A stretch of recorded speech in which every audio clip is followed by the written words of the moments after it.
Hello student, अभी तक जो हमने वीडियो लेक्चर किया उसमें थियोरिटिकल पार्ट को कवर किया। हमने थियोरिटिकल पार्ट का डिस्कशन किया। आज से हम न्यूमेरिकल्स सोल्व करेंगे एनसीईआरटी के एक्सरसाइज के और सोल्व एग्जाम्पल भी। ओके, तो वो सोल्व करने से पहले आपको कुछ फॉर्मूलेस पता होने चाहिए जो इस चैप्टर नंबर 1 के। तो चैप्टर नंबर 1 में कुछ सिंपल से फॉर्मूले थे। स्टार्टिंग में फोर्स के फॉर्मूले थे। जब हमारे पास दो पॉइंट चार्ज हो, दोनों के बीच में जो फोर्स एक्सर्ट होता था वो फोर्स का फॉर्मूला हमने निकाला था कूलम्बियन फोर्स के ऊपर से, कूलम्ब्स लॉ के ऊपर से। तो वो था F equals to K Q1 Q2 by R square. Okay, second formula electrical field का, तो E इक्वल्स टू क्या था, क्योंकि फोर्स पर यूनिट चार्ज वो हमारा इलेक्ट्रिकल फील्ड था। इसको हम ऐसे लिख सकते हैं K Q by R square. Okay, फिर आता था डाइपोल मोमेंट का formula, dipole moment P equals to 2AQ। और इस डाइपोल को हमको इलेक्ट्रिकल फील्ड में रखे तो उसके ऊपर जो टॉर्क एक्सर्ट होता है टॉर्क का फॉर्मूला था tau equals to PE sin theta. फिर फ्लक्स का फॉर्मूला था फ्लक्स फाई इक्वल्स टू क्या था formula, E vector dot A vector या तो EA cos थीटा, ये एक फॉर्मूला था। ओके, और एक गोस लॉ के ऊपर से लिखते थे summation Q by epsilon not, ये भी एक फॉर्मूला है। और स्टार्टिंग में एक फॉर्मूला था, कोई बॉडी के ऊपर चार्ज का ट्रांसफर हो रहा, उस केस में हमें एक फॉर्मूला लेते थे Q equals to n e quantization वाला फॉर्मूला। ओके, तो ऐसे कुछ फॉर्मूले थे इस चैप्टर के जो आपको प्रिपेयर करने पड़ेंगे सम के लिए। न्यूमेरिकल सब तभी आप सॉल्व कर पाओगे जब आपका थियोरेटिकल जो कॉन्सेप्ट हो क्लियर हो, उसके फॉर्मूले आपको पता हो, तभी आप न्यूमेरिकल सोल्व कर सकते हो। ओके, तो देखते हैं न्यूमेरिकल्स यहाँ पे जो दिए हैं एनसीईआरटी के, वो मैंने बोर्ड पे लिखे। टेक्स्ट बुक में आप देख सकते हो।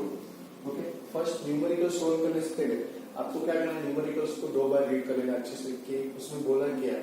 ओके, तो फर्स्ट बोला what is the force between two small charge here having charge of 2 × 10 to the power -7 coulomb and 3 × 10 to the power -7 coulomb rest 30 centimetre apart in air.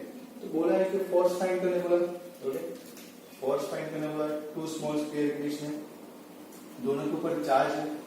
Okay, और दोनों के बीच में डिस्टेंस भी गिवन है। तो condition को visualise करते हैं। तो कंडीशन कुछ ऐसी है, दो स्फीयर है 1 और ये 2, दोनों के ऊपर चार्ज है। ओके, इसके ऊपर Q1 चार्ज, इसके ऊपर Q2 चार्ज, दोनों के बीच में जो डिस्टेंस है वो हम कंसीडर करते हैं R जितना। तो दोनों एक दूसरे के ऊपर फोर्स लगाएंगे। ओके, क्योंकि दोनों बॉडी चार्ज बॉडी है, स्मॉल स्फीयर है, तो इसके ऊपर फोर्स लगेगा। 2 के ऊपर 1 फोर्स लगेगा, उसको हम दिखाएंगे F2 1, और 1 के ऊपर लगेगा उसको बोलते थे हम 1 2। क्योंकि इतना प्रिसाइजली लिखने की जो जरूरत नहीं, डायरेक्ट कर सकते हो, लेकिन समझने के लिए हम यहाँ पे कंडीशन को समझ रहे। ओके, फर्स्ट जब भी आप न्यूमेरिकल सोल्व करो तो पहले डेटा को लिख लो। गिवन जो डेटा होता है क्वेश्चन में वो लिख लेना है। तो गिवन डेटा में आपको फर्स्ट गिवन है चार्ज। ओके, फर्स्ट बॉडी के ऊपर का चार्ज दिया है 2 × 10 to the power -7 कूलम। अभी यहाँ पे देखना है कि यूनिट एसआई में या एमकेएस में ही है क्या, क्योंकि हम जितने भी न्यूमेरिकल्स करते हैं सभी की यूनिट एसआई सिस्टम में रखते हैं, एमकेएस सिस्टम में रखते हैं। तो ये कूलम एसआई सिस्टम में। सेकंड Q2 चार्ज कितना दिया है, तो 3 × 10 to the power -7 coulomb. Okay, दोनों के बीच का डिस्टेंस कितना दिया है, 30 सेंटीमीटर दिया है। तो सेंटीमीटर तो सीजीएस हुआ, उसको हमें एमकेएस में कन्वर्ट करना पड़ेगा। तो हम लिखते हैं 30 × सेंटीमीटर को मीटर में कन्वर्ट करो 10 to the power -2 मीटर होगा। ओके, और सिंप्लीफाई करें तो R equals to 3 × 10 to the power -1 metre. Okay student, find करने बोला फोर्स F फाइंड करना है। अभी F का फॉर्मूला क्या था, दो पॉइंट चार्ज हो उसके बीच में फोर्स लगता है, उसके लिए कूलम्बियन लॉ अप्लाई करते। तो कूलम्ब्स लॉ क्या था, तो कूलम्बियन लॉ था F equals to K Q1 Q2 by R square, ये फॉर्मूला अपने पास।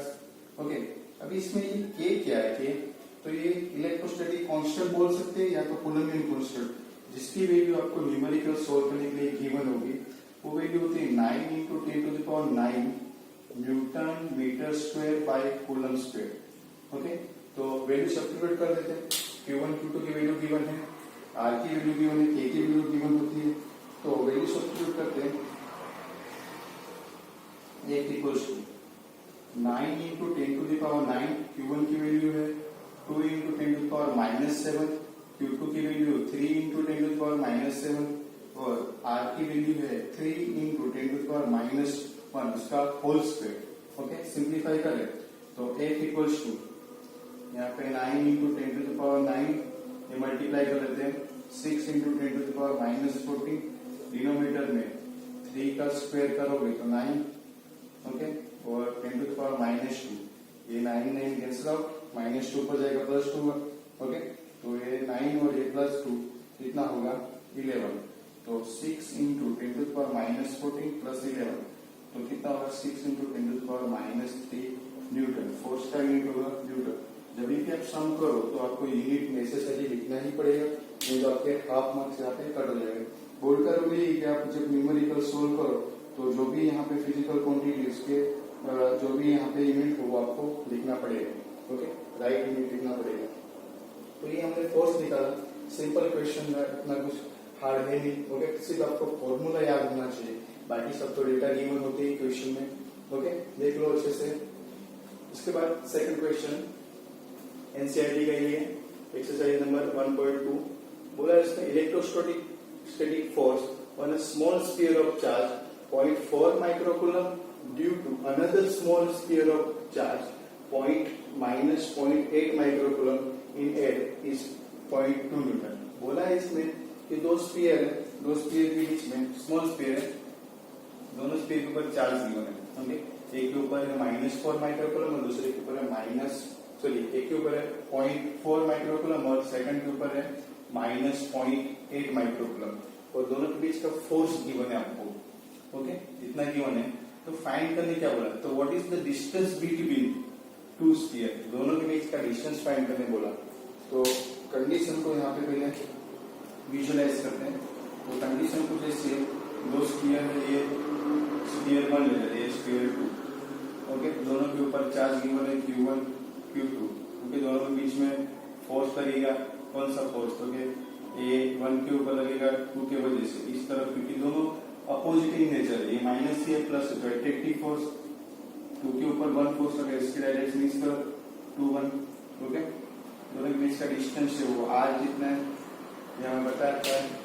तो फर्स्ट यहाँ पे डेटा लिख देते हैं, Q1 कितना है, तो Q1 है 0.4 माइक्रोकूलम, माइक्रो मतलब कितना होगा 10 टू द पावर -6, तो लिख दो यहाँ पे 0.4 into 10 to the power -6 coulomb. Second Q2 कितना गिवन है, तो 0.8 माइक्रोकूलम। यहाँ पे मैंने माइनस क्यों नहीं लिखा, तो मैं यहाँ पे मैग्नीट्यूड ले रहा हूँ, माइनस लेके भी चलोगे तो आंसर माइनस में आएगा, वो क्या शो करेगा, तो एट्रैक्टिव इन नेचर। ओके, हम मेंशन कर देंगे, माइनस साइन लेके नहीं चलेंगे हम, ओके, स्केलर फॉर्म में लेंगे।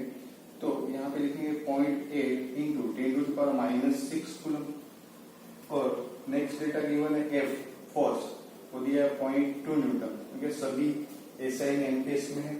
तो फाइंड करने बोला ए में R फाइंड करना है, डिस्टेंस फाइंड करना है, ये फाइंड करना है आपको, दोनों के बीच का डिस्टेंस। तो कैसे फाइंड करोगे, तो सिंपल यही फॉर्मूला अप्लाई करना है, कूलम्स लॉ वाला। तो फॉर्मूला अप्लाई करते हैं, F equals to K Q1 Q2 by R square. जो फाइंड करना उसको सब्जेक्ट बना लो।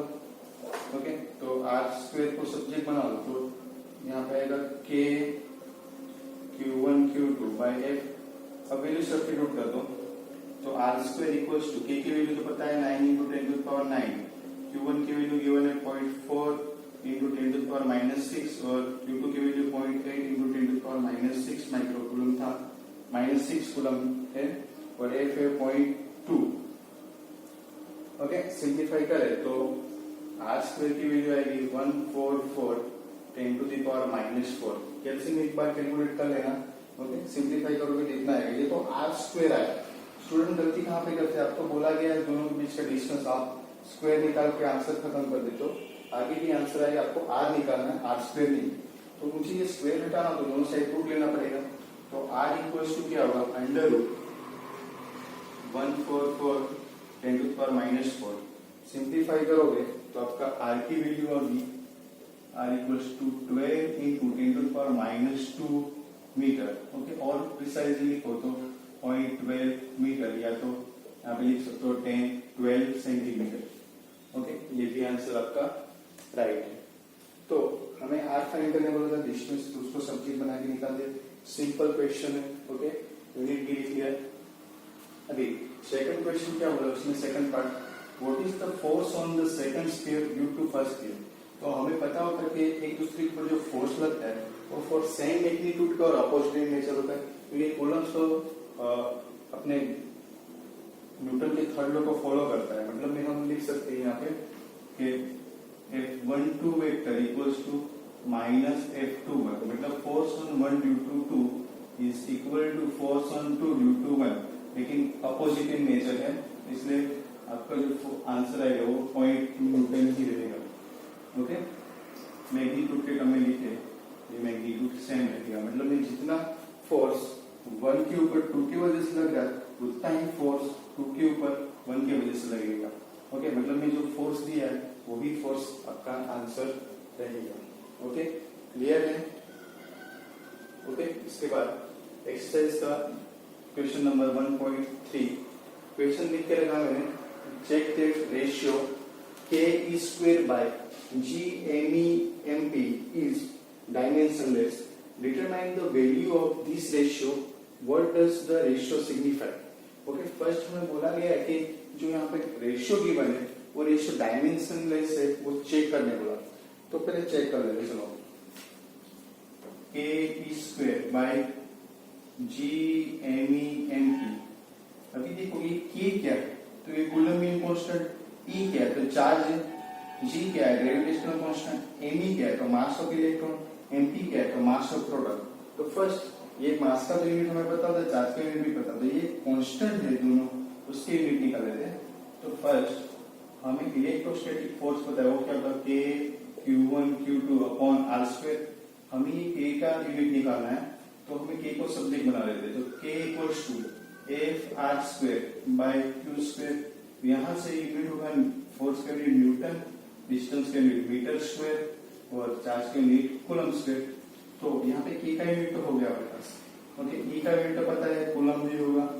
G का निकालते हैं, तो हमारे पास ग्रेविटेशनल फोर्स Fg था, वो क्या था Gm1m2 upon R square.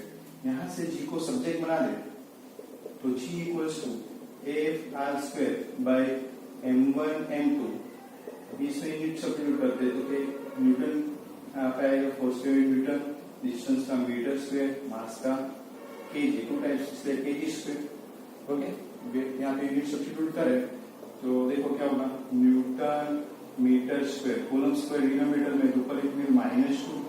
Okay, ये किसका होगा k का, चार्ज का होगा कूलम स्क्वायर। ओके, अभी ये G है ग्रेविटेशनल कांस्टेंट, उसका यूनिट है न्यूटन मीटर स्क्वायर और ये kg, डिनोमिनेटर में ऊपर लिखेंगे तो -2। ओके, फिर ये दोनों kg, तो क्या होगा kg स्क्वायर। ओके, सिंप्लीफाई करोगे तो देखो क्या होगा, यहाँ पे ये न्यूटन मीटर स्क्वायर तो कैंसिल हो जाएगा, ये कूलम प्लस माइनस से कैंसिल, ये भी कैंसिल। तो क्या है यहाँ पे यूनिट क्या होगा, यूनिट लेस हो जाएगा, यूनिट लेस होगा तो डायमेंशन क्या होगा m0 l0 t0। तो ये प्रूव हो गया। ओके, कि ये रेशियो है वो डायमेंशन लेस है। ओके, सिंपल आप निकाल सकते हो, या तो और ज्यादा डिफिकल्ट करना हो, ओके, लेंथी करना हो तो आप न्यूटन की वैल्यू डाल दो, ओके, और लंबा करो, फिर एमएलटी डालो, ऐसे भी कर सकते हो। कूलम की वैल्यू डालो एम्पियर सेकंड में, वैसे थोड़ा प्रिसाइजली भी कर सकते हो, लेकिन डायरेक्ट आंसर आ रहा है तो डायरेक्ट भी कर सकते हो। ओके, सेकंड में बोला determine the value of this ratio, मतलब ये रेशियो का हमें वैल्यू निकालना था, ये फर्स्ट क्वांटिटी निकाला। सेकंड में हमें वैल्यू निकालना है, तो पहले वैल्यू डाल देते हैं, k स्क्वायर बाय GME/MP। अभी k क्या है, तो ये कूलम में कांस्टेंट है, उसका वैल्यू होता है 9 × 10⁹ E चार्ज है, उसका वैल्यू होता है 1.6 × 10⁻⁹ उसका whole square divided by gravitational constant 6.67 10⁻11 mass of electron, ये क्या है Me मतलब मास ऑफ इलेक्ट्रॉन, वो होता है 9.1 × 10⁻31 kg, और ये क्या है MP मास ऑफ प्रोटॉन, तो होता है 1.67 10⁻27। सिंप्लीफाई करोगे तो रेशियो मिलेगा आपको जी K square by G M E M P, वो होगा आपका सिंप्लीफाई करके चेक करो कितना होगा, तो 2.3 इंटू 10⁻39। ओके, यूनिट तो है ही क्योंकि कैंसिल आउट हो रहे हैं, तो इतनी वैल्यू आपको मिलेगी। ओके, अभी देखो कि ये क्या शो कर रहा है, तो एक ही रेशियो को हम आर स्क्वायर से मल्टीप्लाई और डिवाइड करें तो इक्वेशन को जैसा बनेगा आपका K square by R square divided by G M E M P by R square.